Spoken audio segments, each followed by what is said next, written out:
Good evening, folks. I wanted to talk about this week's AEW Dynamite, which I happen to think was a really good show. Um, and just some of the rumors kind of floating around AEW right now. Um, so obviously we know that Grand Slam is the next big event coming up, and it's coming up next week, next Wednesday. And on the card is supposed to be Nigel McGuinness versus Bryan Danielson. Now they were floating some, promotional material showing that the match is still scheduled for next week, but it's under the caveat that Bryan is cleared to wrestle. And so naturally that brought up talks about the world title. He's the current world champion. Called it. I think a lot of people did though. Um, and maybe it's just Nigel being a good worker or whatever. And so he kind of floated the idea that Bryan could be stripped of the world title if he doesn't show up for his match against Nigel. Um, and they really started making me think and wonder, is there more to this behind the scenes? Is Bryan really seriously injured and not going to be able to compete for like months? And if that's the case, what happens next with Bryan?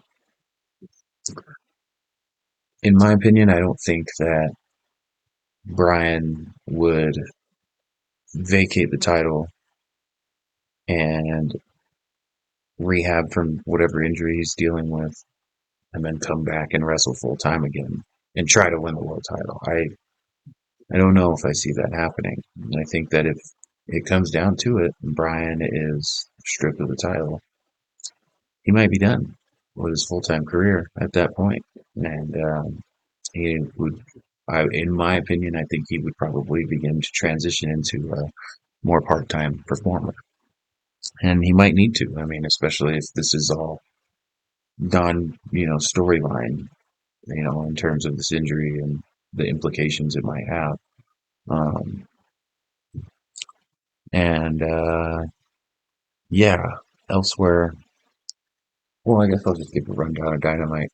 Um, so this week, Dynamite opened with Orange Cassidy versus Chris Jericho, with Orange Cassidy picking up the win. And it was a hard fought contest. They went 20 something minutes. Actually, Chris Jericho and a match Chris Jericho was in was able to get This Is Awesome chance, and the crowd was pretty into it. There was some exciting spots. It's just you can't, if you've been a wrestling fan for a long time and a Chris Jericho fan, which I am, I have always and will always love Chris Jericho. I don't think this gimmick is the best that he's done, but um, I can live with Chris Jericho being on my team. I mean, I think no, I think he should go. I think his time is up, but I, will always be a fan of Chris Jericho. It's incredible that at his age and with how much he's wrestled, that he's still able to look as decent as he does. But he is getting older, and it is showing. He's a lot slower.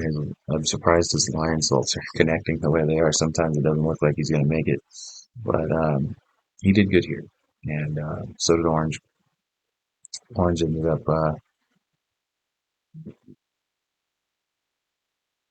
knocking him out in roll quarters. So a little bit of taste of his own medicine. Um, and yeah, at some point, like there was everybody fighting at ringside, and then they were just gone, which was kind of weird. After that, we had Hook beat some fucking enhancement talent named JD Inc. Not the most creative name for just a white dude with tattoos, but he likes it. He likes it. But I think that the squash matches are getting to be a little much on Dynamite. I know I criticize AEW a lot. Lately, they've just been doing a lot of shit that they deserve to be criticized over, though. But I wanted, this Dynamite I thought was very entertaining. Very good episode of Dynamite. And so I'm trying to just not, rag on them. but they definitely need to kind of cool it on the squash matches. Next, we had Queen Aminata and I don't know Sasaki. I know who it is. I just can't really think of the first name right now. And they ended up winning after by DQ after Mariah May came and just clocked her, the Sasaki or Sakazaki with the title belt, presumably setting up a match here soon between the two. They were commentary was really talking up how Sakazaki has picked up like 9 wins in a row or something like that, and so she could realistically give have a claim to fight for the title. After that, we had a great match between Mordos and Ricochet. Really fast-paced action. Mordos is just really impressive, being as big as he is and being able to fly around with somebody like Ricochet is just absolutely is never not going to be impressive. I think maybe with a little bit more different character work, he's got a little bit higher of a ceiling he can hit for sure.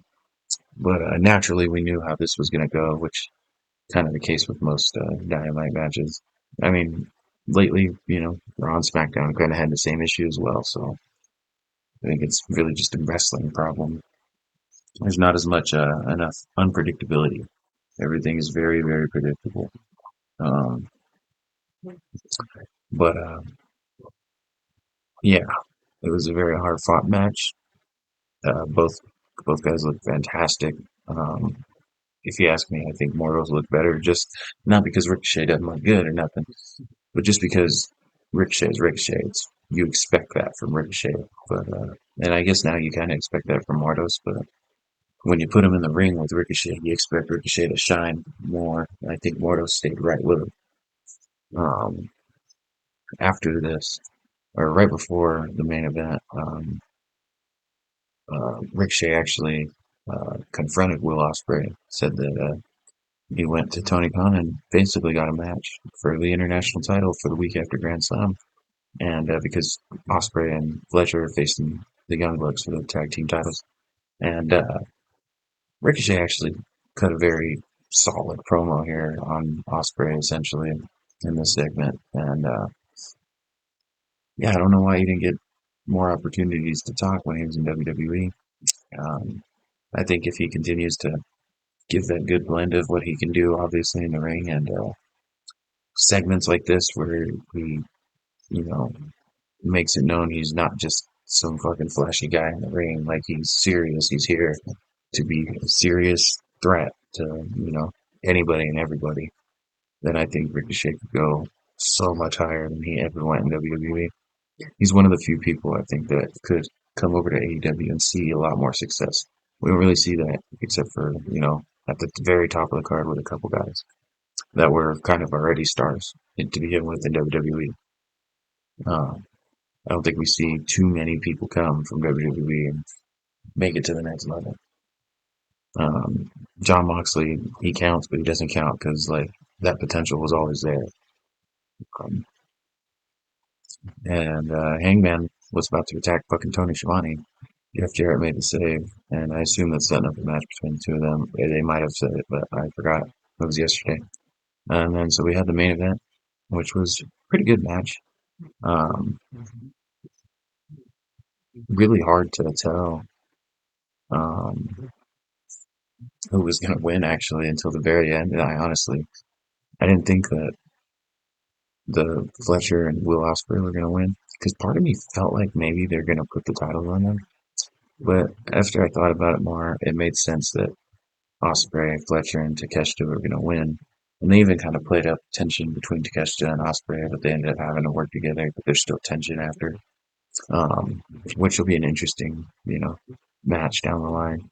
But it's crazy that they're putting so much on Ospreay's plate, right? Like they've got a feud with the tag team champion. He's got a brewing feud with Takeshita. He's got this feud with Ricochet. Fucking, who knows? They may even start throwing Okada his way after, their interactions and, the history with them two in the past.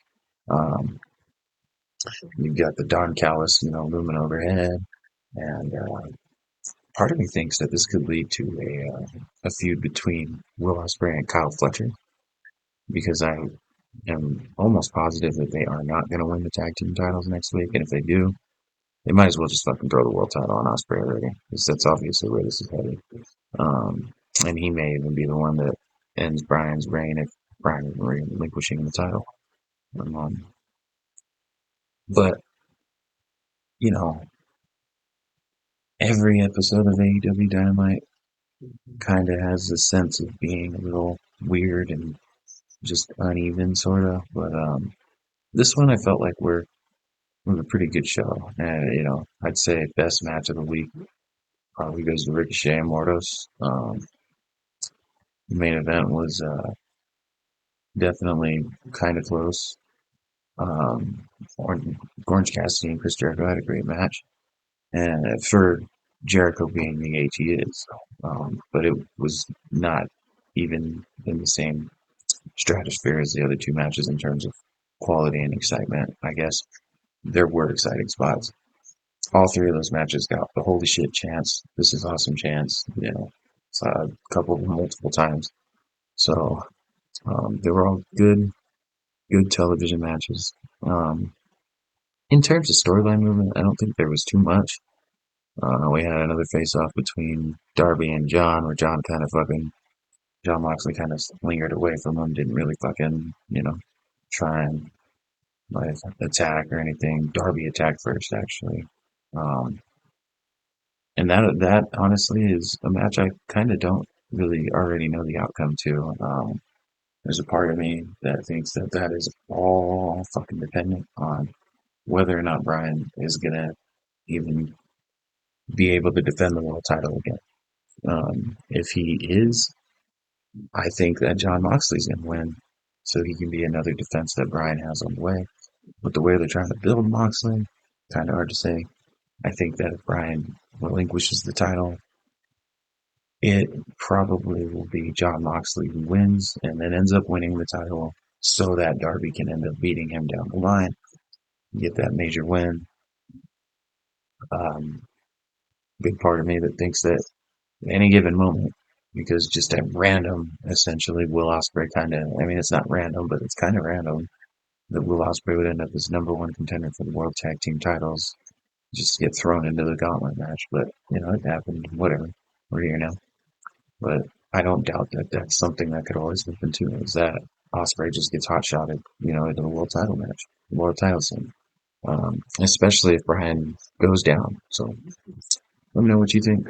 Let me know what you think is possible. Let me know what your thoughts are on this whole world title situation, and let me know how you're feeling about Grand Slam next week.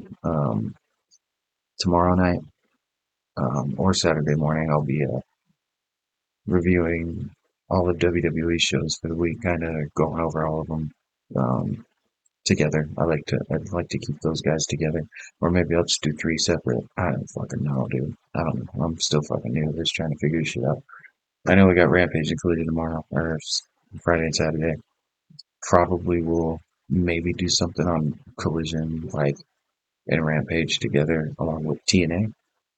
And then, yeah, the WWE shows will be its own video. And, yeah, I hope you guys enjoy. If you like it, subscribe. If you want to see more, tell me to go fuck myself in the comments. Don't care. Dick's not long enough anyway, so I can't, but whatever. Have a good one.